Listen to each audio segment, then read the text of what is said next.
Assalamualaikum warahmatullahi wabarakatuh. Asus. Antara brand yang banyak keluarkan produk-produk overpriced yang saya rasa dia mahal, tak sesuai dengan apa yang dia offer kepada kita. Anda boleh tengok dalam review saya sebelum ni, ada beberapa produk yang saya rasa macam tak berbaloi untuk anda beli. Tapi produk yang saya nak review kali ni, saya rasa dengan apa yang dia offer kepada kita, seriously berbaloi gila kot. Dia punya design, dia punya feature, lepas tu dia punya RGB, semua tu memang berbaloi dengan harga dia lah. Dan kebetulan Asus ada buat promotion untuk produk yang saya nak review ni. So kalau lepas anda tengok video ni, anda rasa tak tahan, nafsu anda dah macam nak meletup dah, anda kena bayar bil air tu, anda boleh grab dia punya promotion. Seriously berbaloi bro. So anda bersama saya Ashraf Jeffrey dalam channel Yeti Monaliza. Dalam video kali ni saya akan review Asus ROG Strix Flare Mechanical Gaming Keyboard. Jom!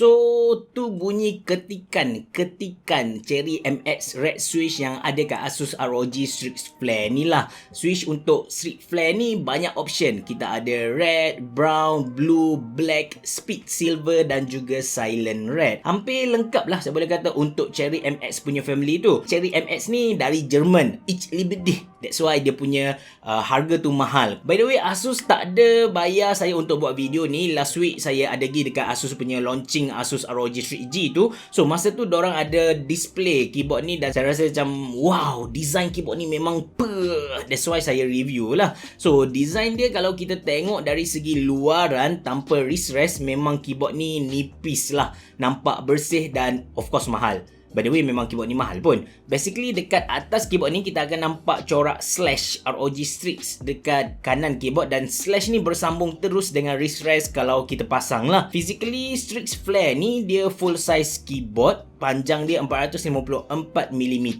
lebar 155mm dan tebal dia 31mm.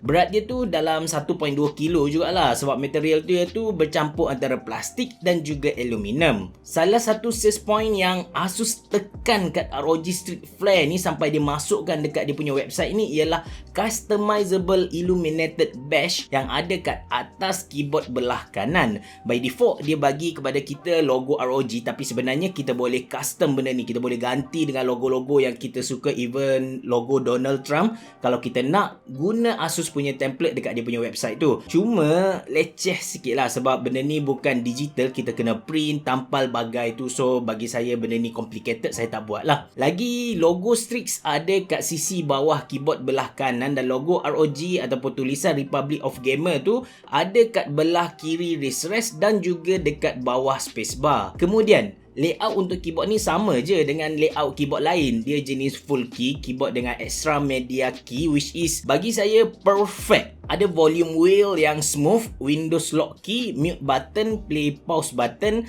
stop, backward and forward button. Macam biasalah, kita boleh tukar fungsi-fungsi button ni ikut suka-suka kita. Especially gang designer, kita boleh set dia macam untuk betulkan dia punya peratusan tu.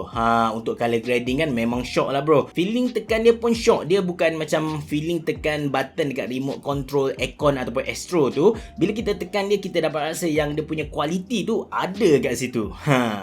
Lagi satu fungsi menarik yang ada dekat Asus ROG Strix Flare, which is saya nak fungsi tu ada dekat mana-mana mechanical gaming keyboard, iaitu USB pass-through. So dekat Asus ROG Strix Flare ni ada satu USB slot yang kita bukan saja boleh charge kita punya handset, tapi kita juga boleh guna untuk data transfer. Kita boleh cucuk pendrive dekat sini, kita boleh cucuk hard disk dekat sini, even kita boleh cucuk kita punya smartphone dekat sini untuk data transfer lah. Dan untuk membolehkan atau untuk merealisasikan USB pass-through punya feature ni, Asus terpaksa bagi kepada kita satu kabel yang sangat besar. Sebab apa? Sebab di dalam kabel ni dia ada dua jenis kabel lagi. Satu kabel untuk input output keyboard tu sendiri, dan satu lagi kabel untuk data transfer. Dan yang tak menarik tentang kabel keyboard ni ialah dia fix dekat sini. Kita dah tak boleh nak buat kabel management belah kanan ke ataupun belah kiri ke, ataupun kalau kita nak gerak mana-mana kita nak cabut kabel, tak boleh. Itu yang tak best dengan kabel untuk Asus ROG Strix Flare ni. Dan sebenarnya kalau anda anda perasan dari tadi lagi saya duduk sebut tentang wrist rest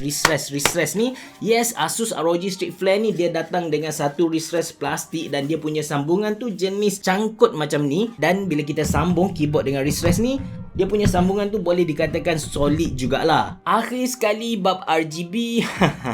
Sengaja saya letak cerita RGB ni dekat last kali sebab benda ni yang kanak-kanak Raibina tunggu kan. Strix Flare ni full key RGB yang boleh sync dengan Asus Aura Sync dengan software Asus Armory. Kalau tutup lampu bagi bilik kita gelap, RGB keyboard ni memang padu teruk kot. Sebab keycap dia jenis floating dan dia punya base tu warna putih, LED tu memang nampak terang benderang bak bulan purnama di malam hari. Kemudian bukan part kiki je yang nyala, kat sisi kiri kanan ni ada light bar. Juga kat atas yang ada logo ROG ataupun logo yang kita customize tu, yang tu pun menyala jugalah. Macam saya cerita tadi, RGB dia boleh sync dengan peripheral Asus ROG yang lain. So saya sync dengan Asus ROG Gladius tu, seriously lawa kot.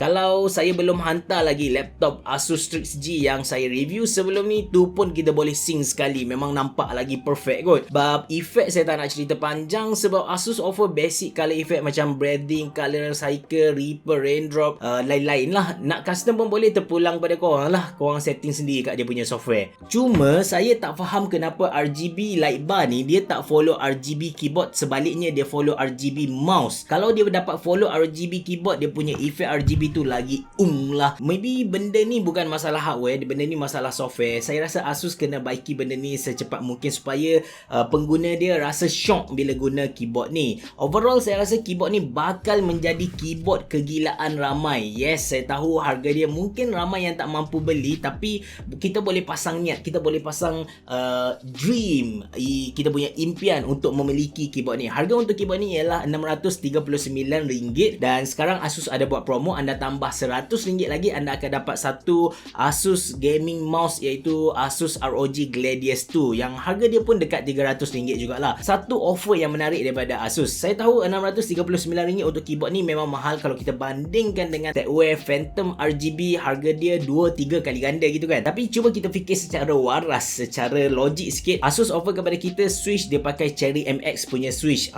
quality Nazi bro. Lepas tu dia bagi kepada kita extra multimedia key which is perfect. Dia ada volume wheel yang mana kita boleh assign dia untuk kegunaan design ke atau kegunaan-kegunaan lain yang memang saya suka. Dia punya scoring ataupun dia punya volume wheel ni. Lepas tu dia bagi kepada kita USB pass-through yang bukan saja untuk power charge tapi juga untuk data transfer. Dia punya RGB punya software tu boleh kata lengkap. Kita bukan saja boleh main dekat keyboard saja, kita boleh sync dekat kita punya mouse, kita boleh sync dekat kita punya laptop kalau kita ada laptop. Kita boleh sync juga dekat motherboard. Lepas tu benda-benda lain yang mana support Asus Aura Sync lah. That's why saya rasa dengan harga RM639 Asus ROG Strix Flare ni berbaloi untuk kita beli. Asus pernah keluarkan keyboard yang berharga RM1,000 Asus Claymore. Benda tu saya rasa overkill lah, overpriced. Memang tak berbaloi untuk kita beli Asus Claymore tu. So itu saja daripada saya. Kalau anda suka dengan video ni, jangan lupa untuk tekan butang like, jangan lupa untuk subscribe channel Yeti Monaliza dan jangan lupa untuk follow saya di Instagram. Kalau anda ada sebarang soalan, cadangan atau apa-apa sahaja, anda boleh tulis di ruangan komen di bawah. Mereboh, jumpa lagi.